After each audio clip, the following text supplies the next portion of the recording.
et cellulaire de l'ULP obtenu en 1993.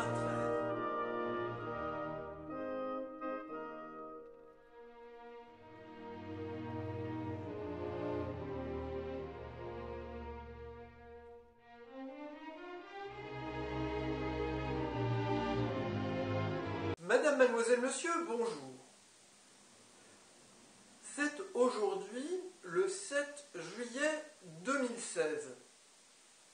Il y a quelques jours, le 16 juin, je vous ai informé par vidéo que j'ai adressé le même jour une lettre à l'attention du président de l'université Louis Pasteur, Alain Beretz, et une autre lettre identique à l'attention du directeur de l'école supérieure de biotechnologie de Strasbourg, Georges Orphanoudakis, afin de les informer sur mon intention éventuelle de rendre mes diplômes de docteur en biologie moléculaire et cellulaire de l'université Louis Pasteur et d'ingénieur de l'école supérieure de biotechnologie de Strasbourg, si ceux-ci ne daignent pas répondre à ma lettre, les informant de mon effort de lanceur d'alerte et d'informateur pour la population française mais mondiale également à propos de menaces extraterrestres extrêmement graves en rapport avec le christianisme et également de présence moins malveillante mais que je rejette également qui ont fut un temps apporté une certaine forme de soutien que j'ai accompagné moi-même mais que actuellement je refuse. J'ai apporté des preuves de cela dans des documents de ces contacts avec ce second groupe belligérant extraterrestre, dans des documents qui montrent des crop circles chiffrés. Crop circle se dit agroglyphe en français. Ces crop circles, malheureusement, ne sont pas assez étudiés par les scientifiques. Je me suis adressé, il y a quelque temps, quelques années, à la présidente de l'INRA où j'ai réalisé un grand nombre de mes travaux de thèse à Colmar. La présidente de l'INRA ne m'a pas répondu. Pourtant, même s'ils sont rares, il y a quelques crop circles d'origine extraterrestre en France. Je ne parle pas soit des crop circles faits par des plaisantins, soit par des personnes qui jouent avec cela, avec des intentions plus ou moins commerciales. Non, il y a vraiment quelques crop circles réalisés en France depuis que ce phénomène est constaté, c'est-à-dire depuis plusieurs dizaines d'années maintenant. Les scientifiques voyagent et il n'y a pas loin de Strasbourg ou Colmar, par exemple, pour se rendre dans le Wiltshire en Angleterre, faire quelques prélèvements de graines, les rapporter à l'Institut de biologie moléculaire des plantes, là où j'ai travaillé également, dans le laboratoire du professeur Léon Houghton, que je salue, s'il m'écoute actuellement. Bonjour Léon, j'espère que tu vas bien. Et là, j'avais commencé ma thèse à l'IBMP, dans un laboratoire qui est suffisamment équipé pour qu'on puisse faire pousser des graines de crop circles, faire des essais comparatifs avec des graines prélevées dans la même parcelle, mais en dehors du crop circles, et puis des graines du même génotype, du même cultivar, mais fournies directement par l'agriculteur, s'il le veut bien, comme échantillon pour permettre les études. Car certains chercheurs ont effectivement observé qu'il y a des différences dans la structure moléculaire ou cellulaire et dans le comportement des jeunes plantes après germination lorsqu'elles sont prélevées dans des crop circles extraterrestres en été, au moment où des graines peuvent être récoltées. Donc, ce sont bien ces expériences contribuent à le montrer, mais il y a d'autres phénomènes qui contribuent à le montrer, comme par exemple les présences de boules de lumière, ou certains cas très rares, mais dont on peut douter, de crop circles qui sont apparus très complexes, des formations très complexes, très difficiles à faire, impossibles à faire de main d'homme, en près d'une demi-heure. Lorsqu'un aviateur est passé au-dessus d'une parcelle, il n'y avait rien, et lorsqu'il est passé à nouveau au-dessus une demi-heure après, si j'ai bonne mémoire, il y avait un immense crop circle très complexe qui s'appelle la Julia 7, si j'ai bonne mémoire. Donc, bon, dans un article intitulé « Les crop circles extraterrestres en 37 indices », je montre que c'est un faisceau d'indices qui, tous considérés ensemble, permet de penser qu'on a bien affaire à un phénomène d'origine extraterrestre et non pas à un phénomène d'origine terrestre, plus ou moins facile à expliquer. Donc, il y a un refus de la part de nombreux scientifiques à s'intéresser à cela, et c'est fort dommage. Il y a quelques journalistes qui se posent la question des crop circles extraterrestres. Je me souviens du reportage à France 3 concernant le crop circle de Levigin. Ce crop circle avait fait l'objet d'un commentaire au journal télévisé de France 3 où l'hypothèse extraterrestre a courageusement été évoquée. On ne peut pas toujours accuser nos journalistes de faire l'impasse sur cette question.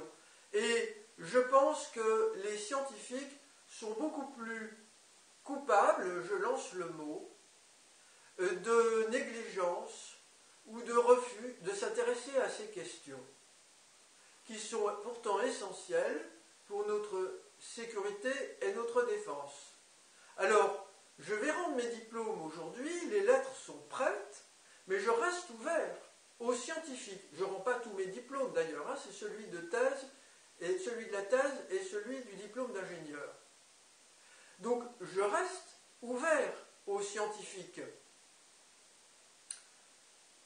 J'aimerais que ce geste soit un geste qui aide des scientifiques, si possible les scientifiques qui se sentent concernés, en tous les cas des scientifiques, des journalistes, des personnes de la société civile, des politiques, à prendre conscience de ce qui se passe, de ce qui se trame, et qu'il est urgent d'agir.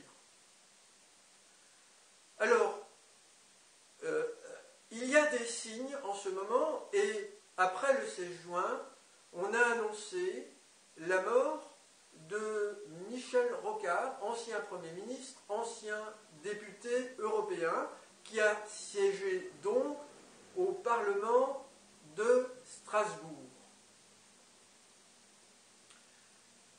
Michel Rocard est mort le 2 juillet de cette année, le même jour que le départ du Tour de France au Mont Saint-Michel.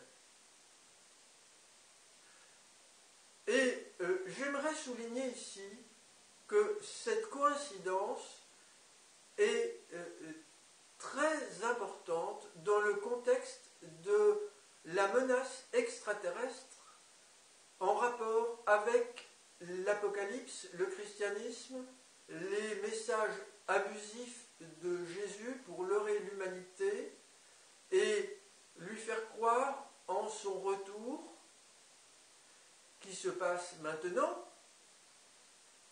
pour soi-disant nous sauver. Parce qu'effectivement, notre monde connaît une crise extrêmement grave. Et j'explique que ce n'est pas exactement le retour de Jésus, mais c'est un être humain extraterrestre qui a la même âme que Jésus, qui est sa réincarnation entre guillemets, qui, du fait de cette légitimité que je ne conteste pas, essaie de finaliser le plan d'invasion de la Terre en prenant possession des consciences à travers la croyance en Jésus Sauveur. Et ce groupe espère que l'on va, reconnaître la légitimité de leur chef et le caractère de mission divine, pour ainsi dire, de ce groupe. J'ai découvert moi-même que c'est un leurre. Et en 2007, malheureusement, alors que j'avais reçu un message par télépathie, les yeux fermés, m'indiquant à propos d'Ashtar Sheran que c'est un démon, j'avais ouvert mon livre de kanji et j'avais demandé à la vie, à la source, je ne me souviens plus très bien, selon elle, qui est Ashtar Sheran. Et je m'étais laissé guider et la pointe, pas mon stylo, je crois que c'était avec mon doigt, était tombée sur la case 194 des clés kanji de mon petit livre Assimile pour apprendre le japonais, et 194 c'est la case du démon. Alors j'avais été très surpris parce que j'étais lié déjà d'une certaine affection pour ce Ashtar Sheran qui communique à des médiums qui reçoivent des messages par télépathie et qui les rapportent sur Internet. Et il y a une sorte de fan club d'Ashtar Sheran qui, depuis plusieurs décennies, s'est agrandi et qui est en rapport avec le groupe extraterrestre Jésus qui nous menace. Alors, à l'époque, malgré cette information extrêmement précieuse pour me protéger que j'avais reçue, comme j'étais insuffisamment expérimenté dans le domaine des communications télépathiques, et il faut le savoir, on peut recevoir aussi des messages d'entités malveillantes, et que j'étais possédé déjà par ces êtres extraterrestres, au niveau de mon esprit, au niveau de mes croyances, je veux dire, au niveau de mon affect aussi, eh bien, j'ai refusé de considérer qu'Ashtar Sheran est un démon, ce qui est vrai, et je suis entré en communication avec ces extraterrestres et j'ai cité à plusieurs reprises Ashtar Sheran comme le chef de cette flotte qui est en relation avec des soi-disant maîtres ascensionnés de la soi-disant hiérarchie stellaire de laquelle fait partie Jésus, qui serait monté au ciel miraculeusement. Ce que je ne crois pas. Si tel est le cas, je considère qu'il y a une intervention extraterrestre de nature technologique. Alors, ce Ashtar Sheran, le 7 juillet 2007, le 777. Et d'ailleurs, vous voyez, comme toutes ces informations font résonance et j'affirme en prendre conscience pleinement maintenant, c'est aujourd'hui le 7 juillet 2016, ce 7 juillet 2007, et je mettrai un lien dans le dossier de cette vidéo, vous pourrez cliquer sur plus pour découvrir ce lien. J'ai témoigné avoir reçu un message d'Ashtar Sheran dans un crop circle anglais, alors que précédemment, dans les semaines qui s'étaient écoulées, j'avais déjà témoigné sur le site Crop Circle Connector, un site spécialisé sur les crop circles d'origine inconnue en Angleterre. J'avais déjà témoigné de contact avec Ashtar Sheran et son équipe extraterrestre, et ils avaient correspondu avec moi en faisant des crop circles. C'est un peu compliqué à expliquer. J'avais mis des informations, par exemple, dans des messages que j'ai publiés, et ces informations se sont retrouvées partiellement dans des crop circles, et ainsi de suite, ce qui a constitué un faisceau de preuves montrant bien qu'il y avait une communication entre ces extraterrestres et moi, avec ces échanges d'informations entre eux et moi qui étais à l'époque toujours à Lille et qui n'était en contact avec aucune équipe en Angleterre qui réalisait des crop circles, d'ailleurs très complexes à réaliser. Alors, je ne détaille pas pourquoi, vous verrez ça dans le document, j'ai expliqué que Ashtar Sheran était en relation avec ce crop circle du 777. Alors, quel est le lien avec Michel et la religion? Eh bien, pour un certain nombre d'adeptes d'Ashtar Sheran, pour ainsi dire, il y a une correspondance entre ce personnage, qui selon moi est un personnage inventé de toutes pièces par le groupe extraterrestre Pro-Jésus, et qui sert de personnage attracteur, avec une certaine fonction protectrice militaire défensive, face à des ennemis autres, alors que l'ennemi, ce sont ceux-là précisément, l'ennemi principal, le plus dangereux. Alors, il y a un lien entre ce Ashtar Sheran et l'archange Saint-Michel en termes de représentation qui est exploité par le groupe Pro-Jésus. Il faut savoir que le 26 juin de cette année, par hélicoptère a été reposée la sculpture de l'archange Saint-Michel, redorée, je dirais, au sommet de l'abbaye du mont Saint-Michel. Le tout pour une facture très modique de 450 000 €. Alors, le Tour de France lui-même est parti du Mont Saint-Michel, donc cela fait une promotion pour les extraterrestres pro-Jésus qui se servent du christianisme pour nous avoir, avec l'Apocalypse, bien entendu, comme point final de leur plan.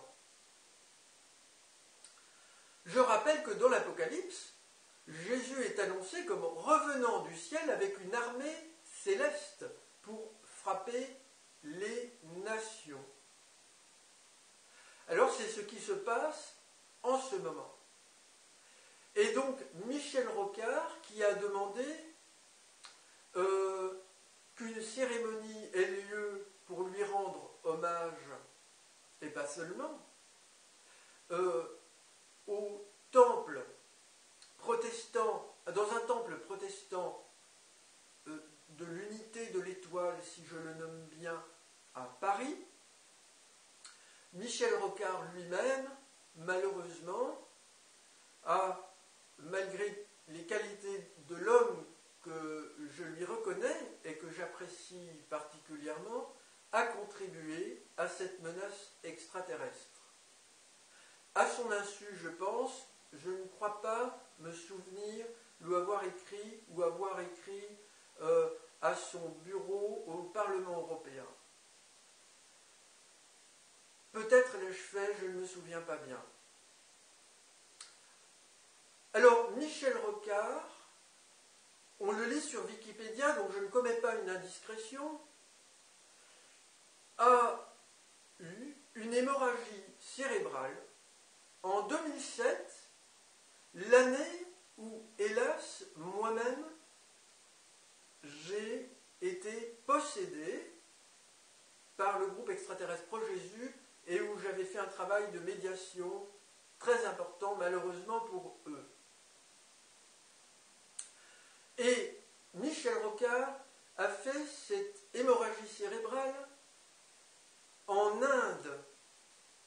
Et il a été soigné, très bien, a-t-il dit, à Calcutta, à l'hôpital de Calcutta. Or, j'ai signé ma lettre, et je le dis depuis longtemps, ma lettre au président Alain Beretz et au directeur à Strasbourg, Georges Famoudakis, que je suis Kalki, que mon âme a été celle de plusieurs Bouddhas, je préfère dire pré-Bouddha en Asie, Krishna, Lao Tzu et Gautama Bouddha. Alors on dit le 10e Lilavatara, mais pour moi j'ai retiré cela parce que je trouve ça pompeux, je n'aime pas beaucoup, mais c'est pour respecter la tradition que je le dis. C'est un numéro d'ordre, ça n'a pas d'importance, ça signifie que mon âme a été celle de prédécesseurs d'âme, qui sont ceux que j'ai nommés, sachant que Lao Tzu n'a pas été cité, mais certains observateurs avaient déjà remarqué des affinités fortes entre Lao Tzu, sa philosophie, son comportement, et puis Gautama Bouddha, qui lui a succédé en termes d'incarnation, je veux dire. Alors, c'est en Inde, il y a plusieurs siècles, que Kalki a été prophétisé. Alors, il y a beaucoup de choses dites au sujet de Kalki que je n'approuve absolument pas, donc je ne me prends pas pour un sauveur. Je suis un lanceur d'alerte, je fais des choses qui sont importantes, je suis victime moi-même d'extraterrestres malveillants qui m'attaquent pendant le sommeil, avec des technologies notamment, comme ils attaquent d'autres personnes. Et je connais un gendarme que j'ai déjà, auquel j'ai déjà présenté plusieurs fois des personnes. Vous pouvez venir me rencontrer pour que nous allions rencontrer ce gendarme qui travaille dans un grand magasin à Lille et qui veut bien témoigner discrètement, parce qu'il ne veut pas avoir d'ennui avec son général, pour dire qu'il a été importuné par des extraterrestres pendant son sommeil. Et ce monsieur, pour moi, est tout à fait non seulement équilibré, mais empathique, et il est extrêmement apprécié dans son travail. Donc je ne dirai pas son nom, mais sachez qu'il y a des témoins concernant les contacts extraterrestres, et notamment ce monsieur qui travaille à la fois dans le civil et pour l'armée française dans la gendarmerie. Alors, je pense que l'attaque cérébrale de Michel Rocard aussi en Inde est en rapport avec cette affaire, et malheureusement je me sens aussi responsable avec ce mauvais pas, très mauvais pas dans lequel j'étais en 2007. Mais il y a une responsabilité collective très large aussi, je le déplore bien entendu. Et je voudrais dire, soigner à Calcutta, bien phonétiquement, Calcutta, ça commence par calque comme Kalki. Alors, je souhaiterais dire aussi, cette fois-ci, concernant la descendance de Michel Rocard, avec tout mon respect, mais les limites aussi que je veux bien accorder à mon respect pour Francis Rocard, le fils de Michel Rocard, qui est dans le deuil maintenant. Francis Rocard est responsable au CNES concernant l'exploration spatiale. Et il a été responsable également de la mission Rosetta en collaboration avec l'ESA.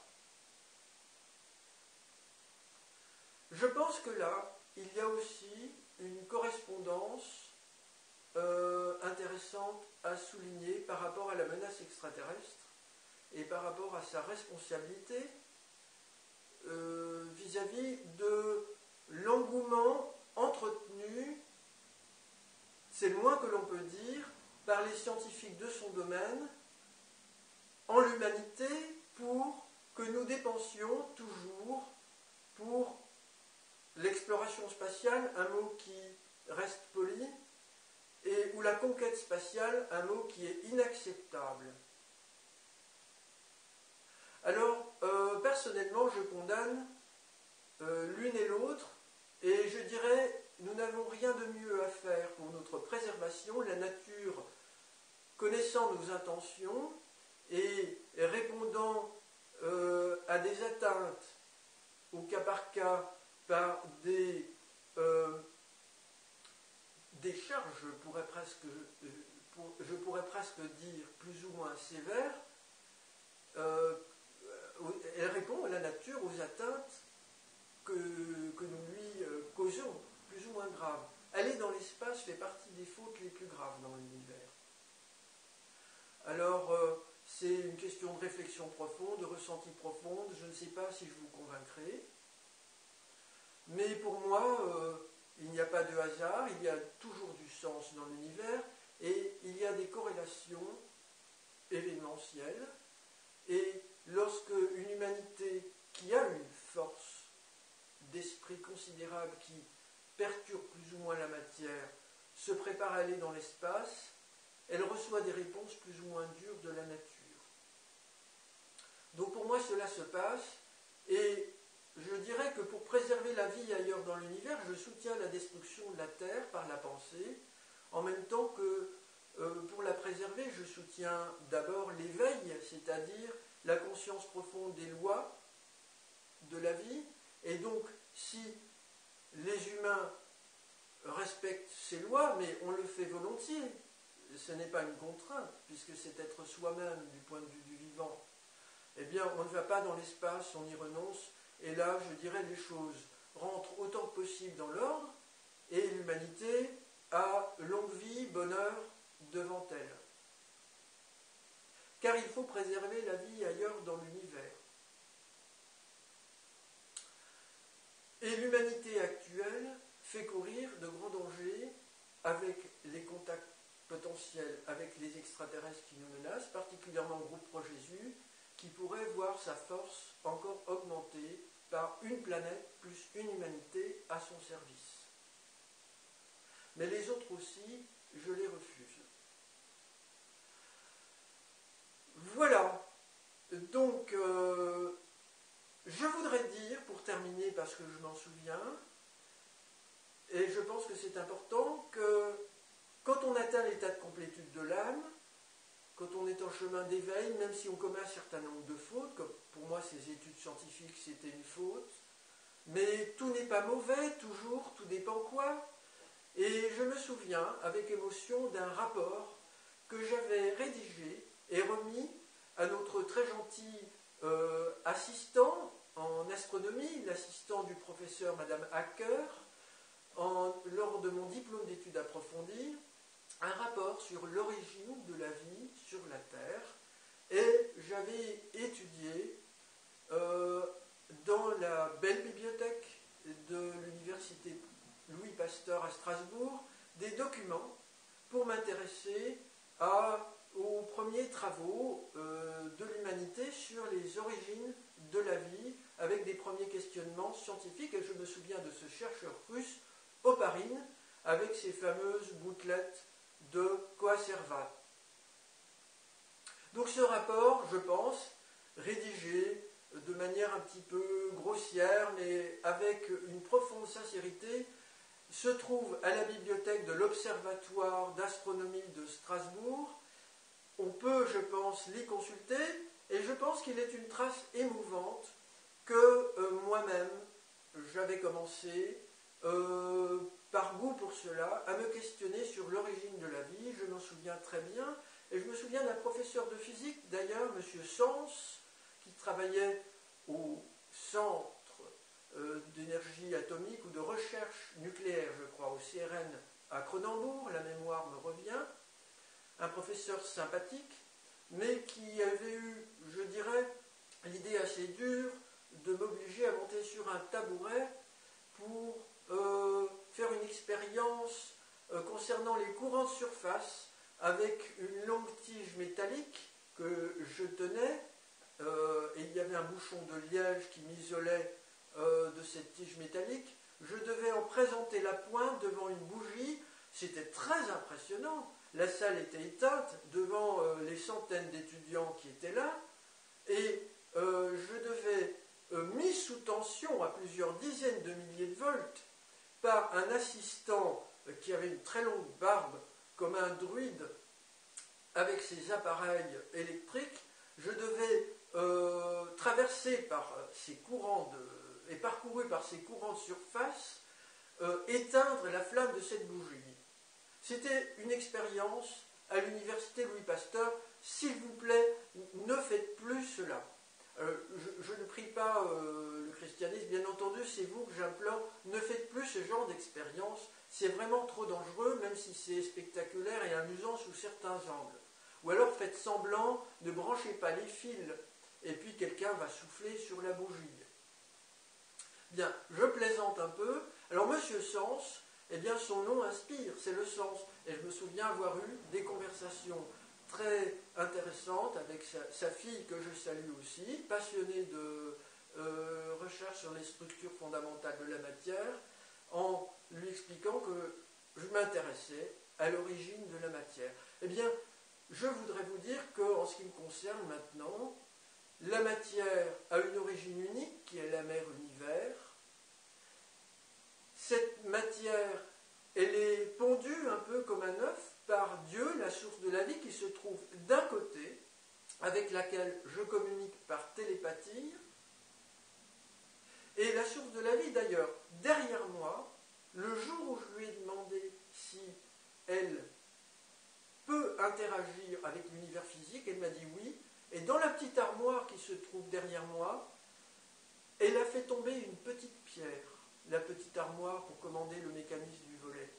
Jamais des petites pierres ne tombent en général. C'est peut-être arrivé une fois il y a très longtemps, je ne sais même pas, je vous dis ça humblement, peut-être, peut-être pas. Et c'est un phénomène unique qui est arrivé à ce moment-là. Je n'oserais pas lui demander une deuxième fois. C'est assez, je dirais, tant elle m'a apporté d'autres preuves que c'est bien avec elle que je communique, ou par exemple les yeux fermés, elle guide mon bras et m'indique un mot qui évoque le mot source, pour se nommer elle-même la source, l'origine. La mère de l'univers, non pas le père, comme on dit dans le christianisme. Donc il y a la source de la vie d'un côté, et puis il y a la mère univers d'un autre. Et le premier état de la mère univers, selon moi, c'est un état que je ne peux pas décrire autrement, parce que de toute façon, je ne l'ai pas vu, mais mon corps le connaît. Votre corps le connaît, la matière environnementale le connaît, elle est intimement liée depuis son origine à cet état de départ. C'est, on pourrait dire, le noyau fondamental, c'est la particule unique, c'est la mère univers, un œuf indifférencié. Et puis, il y a la psyché qui est là où se trouve l'information, qui est vivante en quelque sorte, mais immatérielle, et qui va, à un moment donné, je parle du temps, mais je ne sais pas comment le dire parce que le temps n'existe pas, mais qui va intervenir pour commencer de différencier cet œuf originel qui se sépare en les premières particules élémentaires, etc., etc., jusqu'à ce que ce déploiement, et non pas ce Big Bang, ce déploiement soudain, atteigne un certain stade où des galaxies extraordinaires se forment, des planètes apparaissent et des formes de vie plus complexes qui sont conçues dans les plans de la psyché viennent informer la matière. C'est-à-dire que psyché et matière sont l'une dans l'autre. Et c'est là ce qui vous manque à beaucoup d'entre vous, chers scientifiques. C'est un jour où je suis volontiers un peu doux, je ne parle pas toujours comme ça, et que beaucoup de personnes qui ont fait un travail d'introspection, de philosophes, ont déjà compris il y a des milliers d'années, il y a quelque chose qui pense la vie et qui existe réellement, concrètement. Et ça, vous, très souvent, vous ne savez pas le dire, vous ne savez pas le conceptualiser.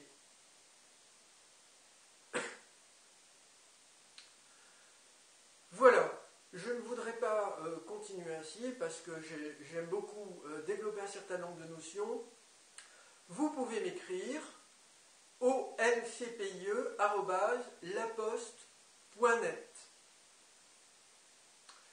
Je vous encourage, madame, mademoiselle, monsieur, à diffuser largement cette vidéo car je pense que c'est un événement très rare et important que de renvoyer son diplôme d'ingénieur et son diplôme de docteur aux responsables de ces filières pour raison d'insuffisance du ministère de l'enseignement supérieur et de la recherche, et pas rien qu'insuffisance, mais manipulation. Je les accuse de nous manipuler sur mon blog olcpie.fr, sur mon blog olcpie, pardon. Je les accuse de nous manipuler et de nous faire douter de l'existence des extraterrestres et même de certains dangers. Et je le montre avec des documents à l'appui, parce que je ne fais pas de diffamation, je montre cela. C'est très triste, c'est très dommage, mais je vous encourage à ne pas vous laisser faire. Madame, mademoiselle, monsieur, je vous remercie pour votre attention.